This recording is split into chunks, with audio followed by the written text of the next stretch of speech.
Fitting a fuse holder to the Motorola GM350. Hi guys, welcome back to the channel. It's Paul, Mike 0, Whiskey November uniform, or 26 Charlie Tango 730 if you catch me on 11 metres and PMR 446. I'll just move that box out of the way, because that's for something I will be using in this video. Now, at the Blackpool rally, I bought a new radio. You've already had a bit of a sneak peek of what that radio is. It's a Motorola GM350. Now, this is a power lead it came with. Spot what's wrong with that. There's no fuse on it. So what I'm going to do, I'll use these snips just to cut those untidy ends off, because I'm going to probably tin those anyway, or put some crimps on them. I haven't quite decided how I'm going to do that. I might actually put a cigarette lighter plug on it, but I need to grab a fuse holder, which is this fuse holder. Now this one's designed for mini blade type automotive fuses, because I've got those in stock already and I thought it would just be quicker for me to do that. So, want to not cut too much out of the fuse holder, but at the same time I don't want to make it so that the black cable is shorter than the red ones. I've already got a radio like that and I don't want to be in that situation again. So, I'm thinking, how am I going to do this? So I might be extending that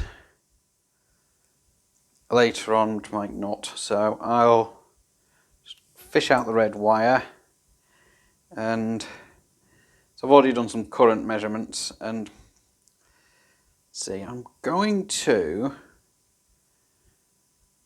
chop the fuse holder down, and I don't have to worry about chopping this down too much. So chop the fuse holder down. I'd say just give it a bit of extra length. That should do. And I'll chop it about the same on the other side. Yeah, that should do. So now I need to strip that using these wire strippers. I'll try and keep in the camera because I can actually see the camera today, which has changed. I'm not sure where the focus point is on this either, so might be on manual focus, I don't know. I think I need a bit more insulation off than that. So let's try that. I hate these strippers sometimes. They really are a nightmare. That's it. So that's now stripped. I think the focus isn't quite right there. So okay, slight jump cut after I accidentally went into the menus and it decided it wasn't going to record anymore. So just change the focus there, so might focus when I move the item up. There we go. So it's on automatic focus. I've stripped one end of that, so I just need to strip the other end. That's it stripped. So next job, I want to tin that with solder, both ends.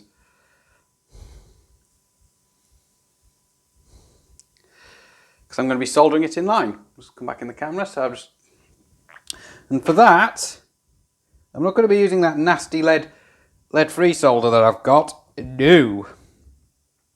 I actually now have some lead solder. It's a proper 6040 lead solder. I'll bring that in so you can see it. Solder wire 6040. It says prefer professional use only, but we're going to. Oops. We're going to just gloss over that. That's just snapped on me. Lovely. Now we've got to open the tube to get it back out. So yeah, it says for professional use only, but you know, we're amateurs here. As you can tell. Right, so that's better. So this is 6040 solder, not that lead-free stuff that I normally use. So I'll just try not to lose my helping hands that I also got from the same supplier, which was Canny Components. Oh, that's how I like it. That didn't take long at all. That's brilliant. So, okay, so I've just wetted the iron with juicy lead solder, because I'm not having lead-free solder in my workshop anymore, I've decided. And I'll bring in the helping hands. I'm going to find a space to put them down. I've just got to move these snips. Just don't need them anymore. Side cutters, whatever you want to call them. Going to Pop that in there, like that, into the helping hands. Bring them into shot. It's just down here. Just like at the bottom of the picture, so it is in shot. So a radio bracket here, I'm not sure which radio that's off, so I can move it. Got to remember to put heat shrink on that as well. And I'm going to use the new, fresh, juicy lead solder. This is something that my spouse does actually disapprove of because it's got lead in it, and apparently lead's poisonous. So I'm just going to flood some little juicy lead solder into there. There we go.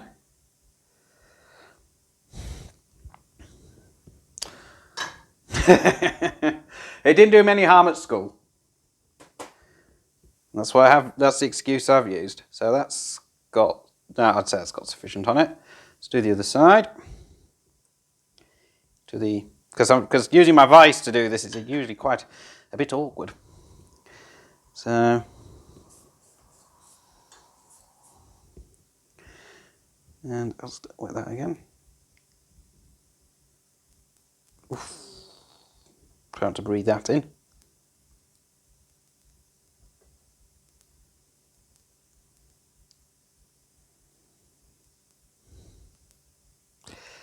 The reason why I've got the lead solder is not only because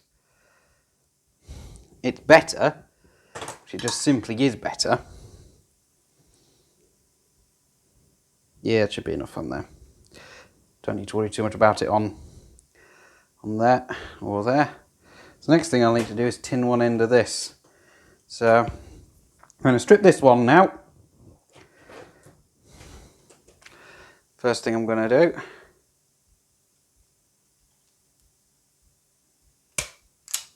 just strip that back with the wire strippers, put into the helping hands, which I'm just keep moving around a bit, and I'm then going to get more of this lovely lead-based goodness. Pop this on here. Now, I'm not sure what the original fuse rating of a Motorola GM350 is, or whether it even comes with a fuse. So these are often used in taxis. So chances are they might not have come with a fuse, and the installer might put the fuse in. So I'm going to have to do some guesswork here. Could use a bit more solder, but I think that should be fine. So heat shrink, that's the next thing I need to do. I need to pop some heat shrink on it before I solder it together, because I don't want to be soldering it together and then realising I've not put the heat shrink on it. Does happen. I don't think I've got any heat shrink in there. That's the right diameter. There's not a lot of heat shrink in there. So I'm just going to pause while I go look for some heat shrink.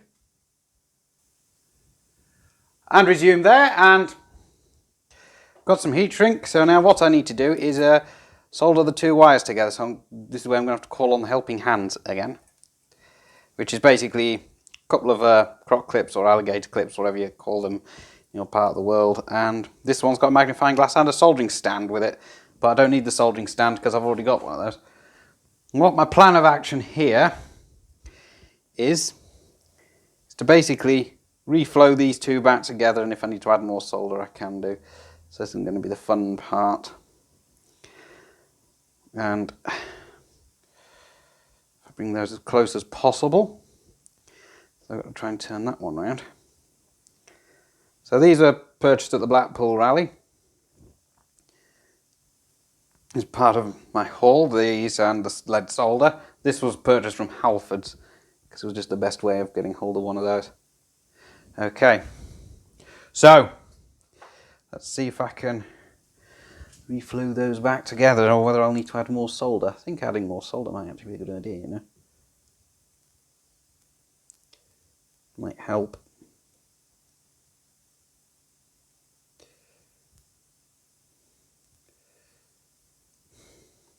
I think this wire could use to be a bit further forward.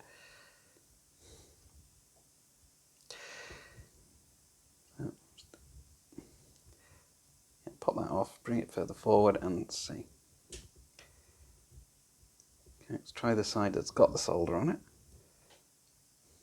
It's wet with juicy lead solder. I think I might need more solder. We'll see. One thing I don't like about soldering wires together, it's a pain to do sometimes.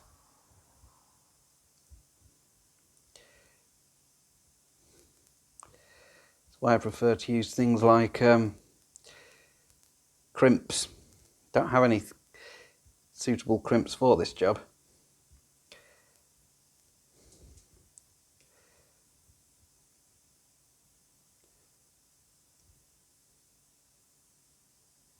Okay.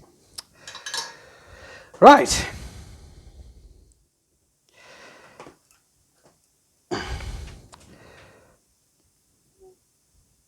Okay, it seems to be electrically sound, so I'm going to heat shrink it over.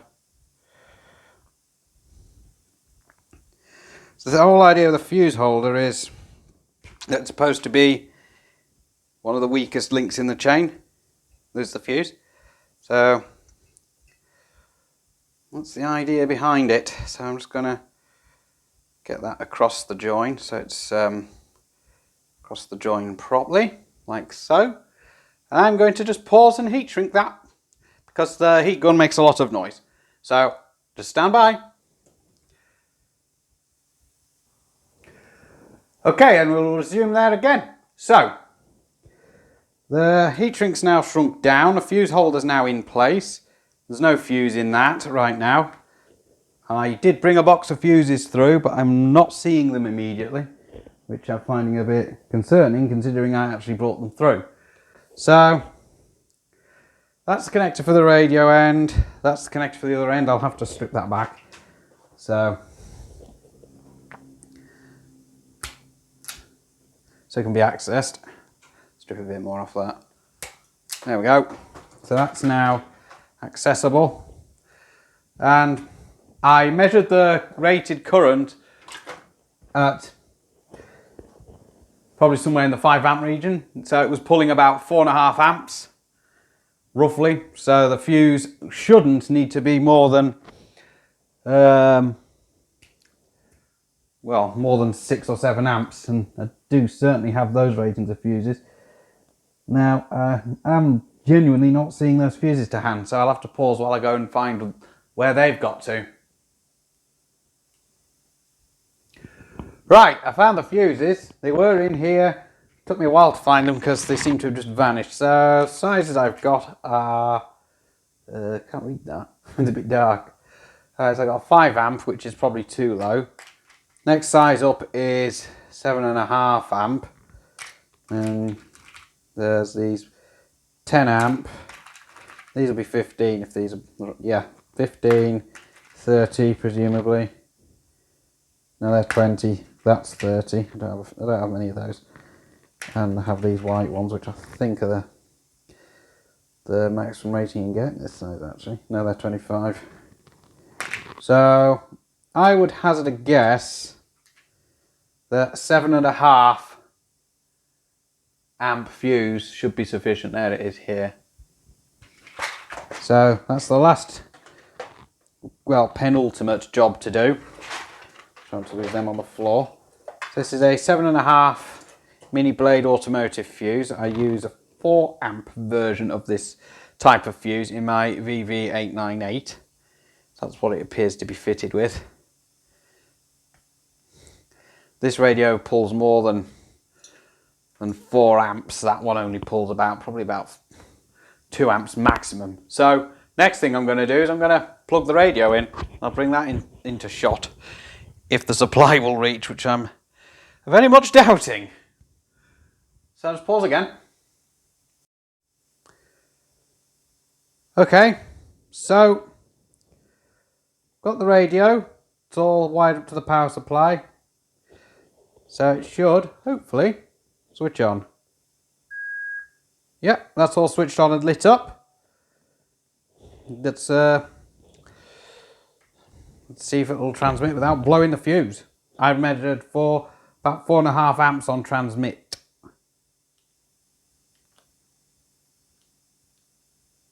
Seems to be fine. Channel 2. Yep. Seems to be fine. Channel 3. Yep. Seems to be fine. Channel 4. Yeah, that's all fine. It hasn't popped the fuse. Fuse is 7.5 amps, which should be adequate because 5 amps is a wee bit too close for comfort, just in case. 7.5 should be fine. It should blow okay at that. So, yeah, that's me fitting a fuse holder onto this Motorola GM350. These are normally PMR radios. This one's actually programmed for 4 meters. When I say PMR, I don't mean PMR 446, by the way. So this is set up for 4 channels on FM on 4 meters. I've got a crib sheet with those channels on somewhere because I was going to replace it with some P-Touch labels on the top. So yeah, so this Paul Mike 0 Whiskey November uniform 426 Charlie Tango 730. If you catch me on 11 meters and PMR 446, or just the red squirrel on the old CB if you like. And this radio is quite nice because it actually comes with the original mic rather than a aftermarket one. So it doesn't have an adjustable squelch because of the nature of the thing. It's just got that. This button's not programmed to do anything. Just does that. Then you've got the power on off button, which is just here. And it's got a green backlight on it because it tends to be used in vehicles, particularly taxis. So, hope to get on the air soon. So, 7.3 for now, and I'll catch you in the next video. And I will be putting this on the air as soon as I've got an antenna constructed. So, 7.3 for now, and I'll catch you in the next one.